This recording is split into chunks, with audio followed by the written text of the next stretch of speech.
No part of Britain is self-sufficient, nor has been for centuries.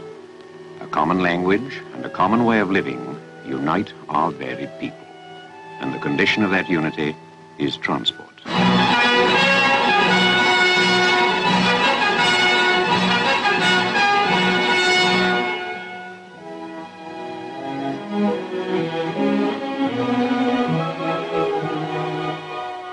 Our industry began with the stagecoach, the canal, and the puffing billy, with the pioneers who drove the lines and built the bridges that conquered the barriers of nature. And the growth they started still goes on. Today, we are testing new engines of revolutionary design. We are teaching new methods, whether in the loco works or in the refreshment room. We are using more mechanical devices to get jobs done quicker. We're putting up new buildings to improve the service we give. But transport, in all its complexity, is still growing and developing. Its history never stops, and 1 million people are involved in it. 1 million people, some with routine jobs, some working on new projects in out-of-the-way places, but all of them adding to transport history. Of the work they do, let's show you a sample. Just a few of the ways in which transport is always changing and growing and improving. Let's go first, then, to the north, pocketed with pits and factories, to the Pennines that stretch like a broad spine down the centre of England, from the Roman wall to Derbyshire, a natural barrier that once was accessible only to the climber and the laden packhorse, and now to railways. 100 years ago, when Manchester was growing, already hungry for coal from the pits of Yorkshire, men built a railway that climbed the mountain barrier. And at Dunford Bridge, they drove through the hills with chisel and pick to make the 3-mile Woodhead Tunnel. Their handiwork remained. The tunnel is still one of Yorkshire's links with the West, but its age is against it, and hardly a week passes without repairs and delay. Today, our men are at work again, driving once more through the solid rock of the hills to build a better tunnel alongside the old one, blasting down sandstone and shale 20 tons at a time.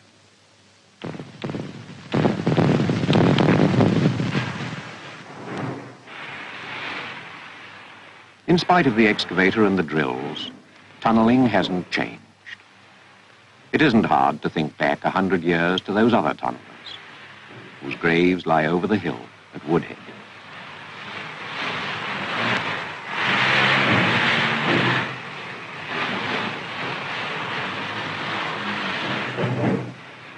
And today, the roof is still the danger, and the rough arch, drilled and chipped out so laboriously, is still the only safeguard against the constant thrust of the mountain overhead.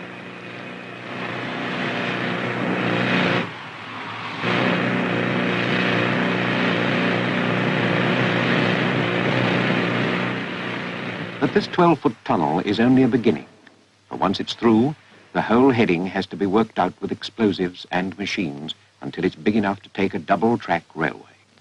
And 1 million tons of Pennine rock will have been brought out into days.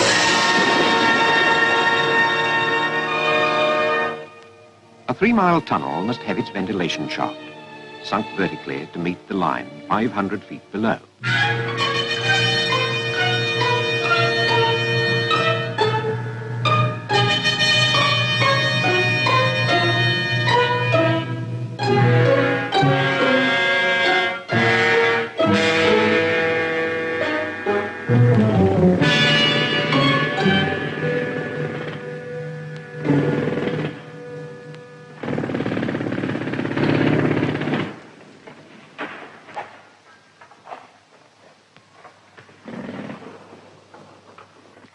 In this 16-foot circle, machines are mostly too large and complex for the work. And like the tunnellers of a century ago, the men must get to grips with the rock and the splintery shale, and contend with water that may course without warning from underground springs.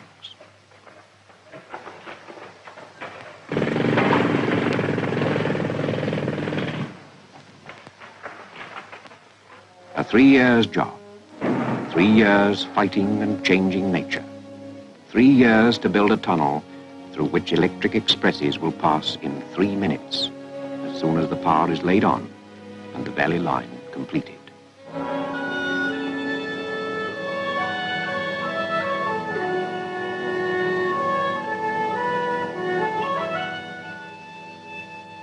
Move further north now to the peninsula of Kintyre in western Scotland, where railways are few and the going difficult.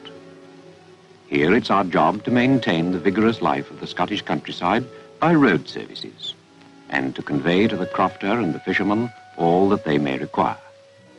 Down in Argyllshire's far south, Campbelltown is the terminal of the Argyll group of British road services. The fishing town lies sheltered in its sound from the Atlantic beyond, surrounded by the rich farms and the small crofts of Kintyre, the wind-swept, fertile valleys, and the livestock that is their wealth.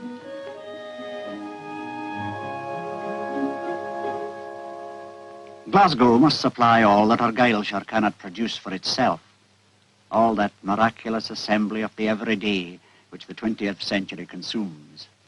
In the past, the stagecoach and the dray worked the route to Campbelltown, then the contractors, and now the regular timetable trunk services that leave for the west by day and night. A timetable service. It sounds ordinary enough, but it's an important step in meeting the varied needs of everybody in Argyllshire. And as well as the trunk lorries, seeds and fertilizers and gear for the big farms of Kintyre can go, if the needs be, by special wagons, routed and timed to suit the farmer's convenience. There must be thousands of lorry drivers in the kingdom, but few of them have a route like this to travel, and few of our drivers weary of the run, 8 hours of it, up and down through the gears, past Lomond, alongside the shipbreakers at Gairloch Head, towards the bare side of the Cobbler and the quiet towns beyond that lead to the sea.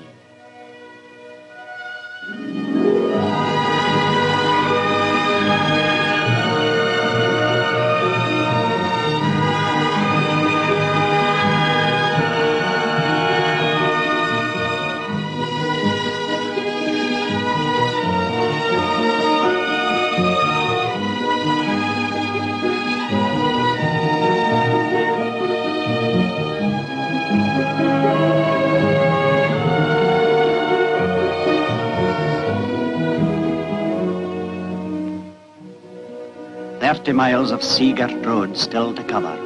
30 miles, drenched with sun in summer and dense with freezing spray in winter, to Campbelltown. And there the fishermen prepare for sea and wait on the stores they need. There the girls in the networks weave and stitch their nets and seines to supply the deep-sea boats of Aberdeen and Thurso. And there the creamery is at work, turning cream from the richest milk in the West into butter, 1/2 ton at a time, for transport to the tables of Edinburgh and Inverness. Our transport depot at Campbelltown is tucked away behind the main street. Long ago it used to be a distillery, and it's important still today. Standing in the depot, watching the flow of goods in and out, you can trace from the things we send and receive the pattern and the life of the people. Every commodity you could mention finds its way here sooner or later. A needle, an anchor, a plough, a wedding dress. Local deliveries to town and villages go on all the time. The red lorries are everywhere in Kintyre, and everyone knows them because everyone depends on them.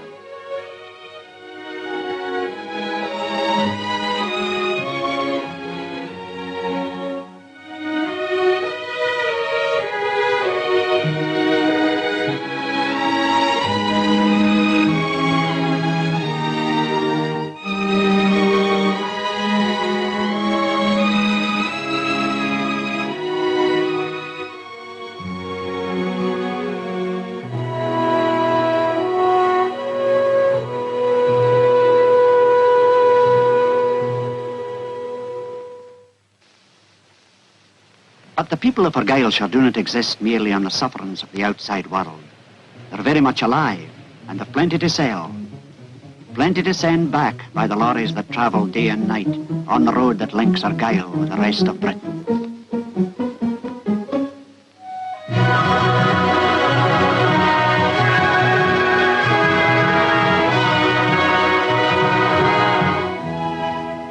south now over the border, south and east to Cambridge and the flatlands. The produce of Essex and the Fen counties must travel outwards to the rest of Britain, and in exchange the coal, steel and manufactures of the North and Midlands must be hauled to London and East Anglia.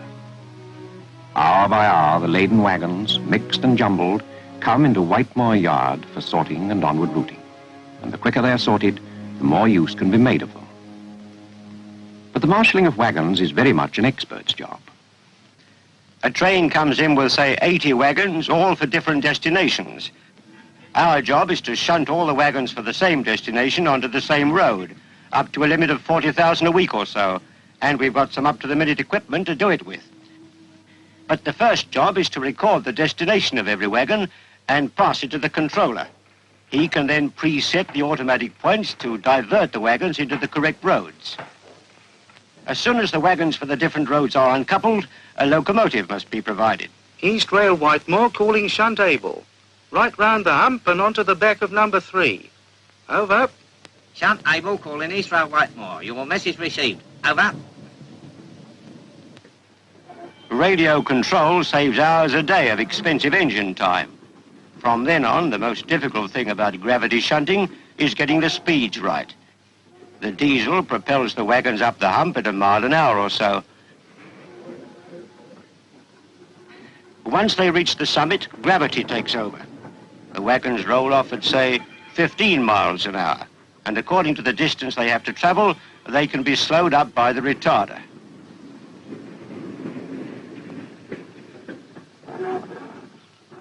Operating the retarder demands experience and concentration. The weight and speed of every wagon is different, and it must be slowed up just enough to bring it to a halt in its proper road. There's no let-up once a train's on the move. A wagon every few seconds, and the automatic points sorting them out one by one. Delicate loads get special attention. It's important they shouldn't run in too fast. But speed can be critical here in lots of ways. East Rail Whitemore calling Shunt Baker. You've a cut of 7 heavies coming up, Jack. You'll have to speed up a bit to get them down. Over. Shunt Baker calling East Rail Whitemore. My speed is now 1 mile, 0.5 per hour. Over. East Rail Whitemore calling Shunt Baker. Speed up to 2 miles an hour. Off.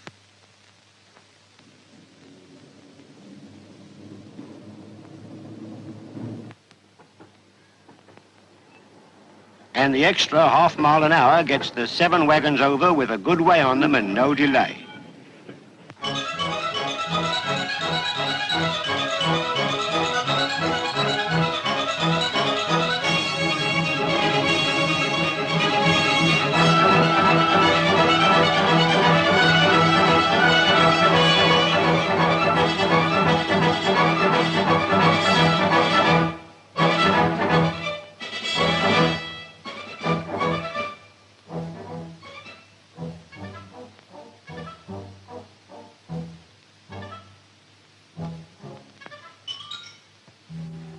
Moving wagons has one advantage. At least they can't answer you back. Across the other side of the country, in Bristol, our problem is moving people, especially people in a hurry. Bristol, seaport, university town, industrial centre, whatever you care to call it, it's crowded and full of people on the move. People who have to queue for the bus and don't like it. People who are irritated by the experiences that make every town dweller, sometime or other, want to live in the country.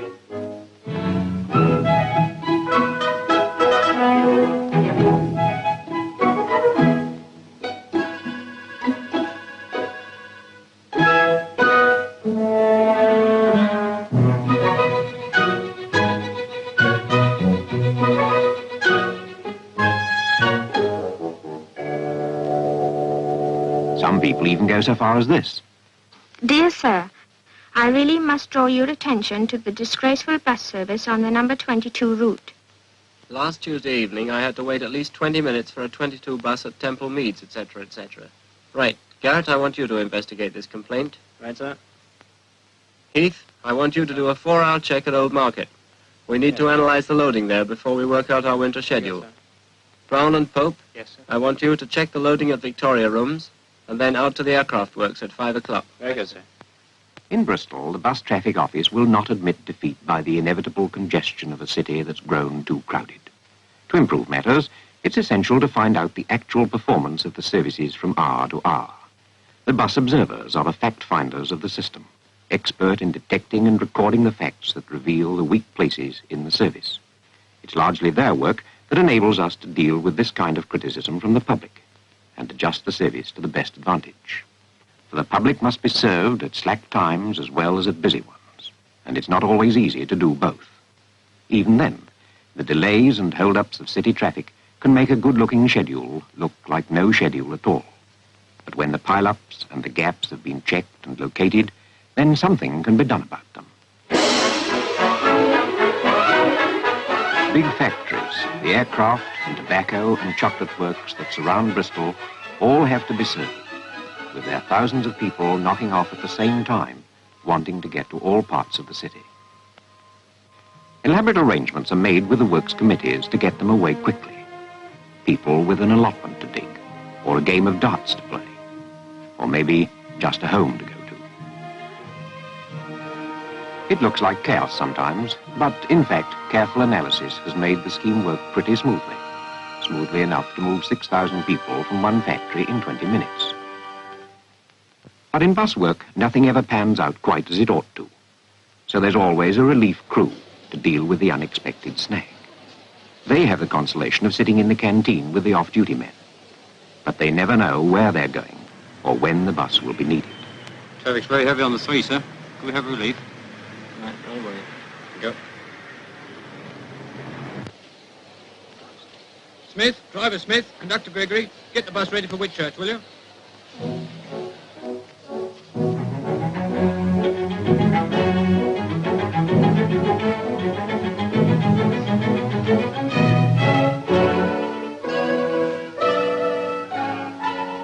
Cities grow, but not the thoroughfares that serve them. Watchfulness and care can do much to ease the flow of traffic and meet the needs of those who depend on public transport.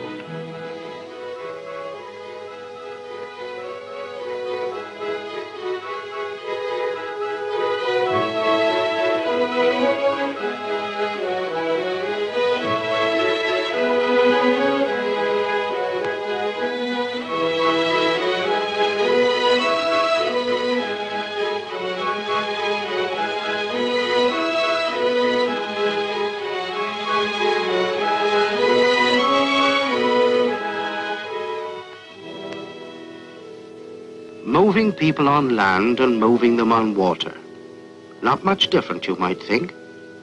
But at sea, we have very different problems to deal with.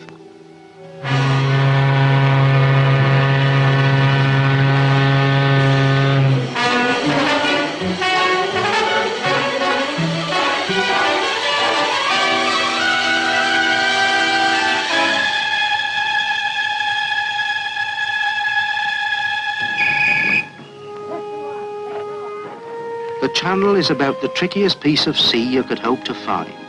Some try to swim it, and one even tried to walk it. But it takes me all my time to take a ship across it twice a day.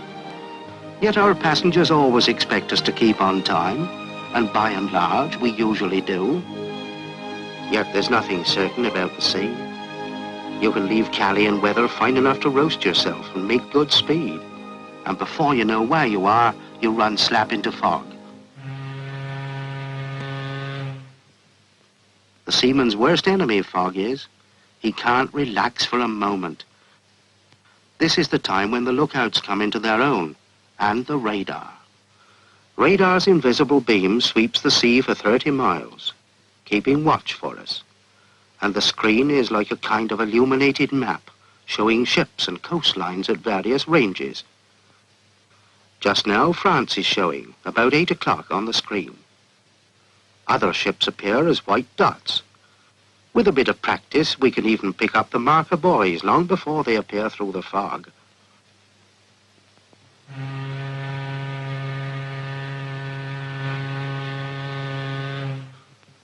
Radar is an extra help to the keen eye and experience of the seaman, and you can check your course against it all the time. You can keep an eye on other ships, too. There's one at 12 o'clock on the screen now, way ahead of us in the fog.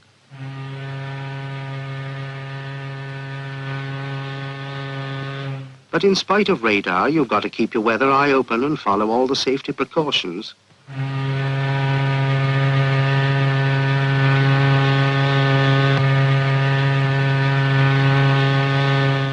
But you can keep going in greater safety than ever you could without it. Mid-channel now. Dover just visible on the top of the screen, and 2 vessels dead ahead of us. In this fog, we'll probably never see 'em. Dover Harbour, looking like a D lying on its back, is about 5 miles off now and getting nearer all the time. But outside, it's thick as ever it was. None of us can relax for a moment till we've brought the ship safely through the fog to the narrow harbour entrance.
To put the lid on it, when we get safely into harbour, the sun starts to come out. Well, that's the channel all over, fickle as a woman any day. Anyway, we shall tie up at the Admiralty Pier, pretty near to schedule. And the boat train will leave on time, as it usually does. I doubt if any of the passengers gave the radar a thought. But then, why should they?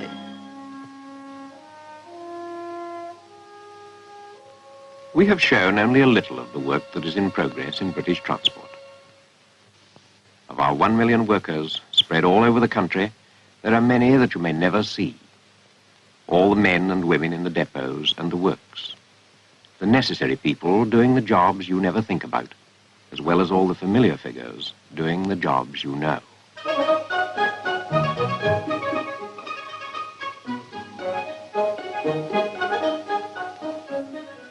But the present never stands still. The skill and experience of a lifetime, the workmanship that has overcome so many difficulties, these things create the new opportunities of the young.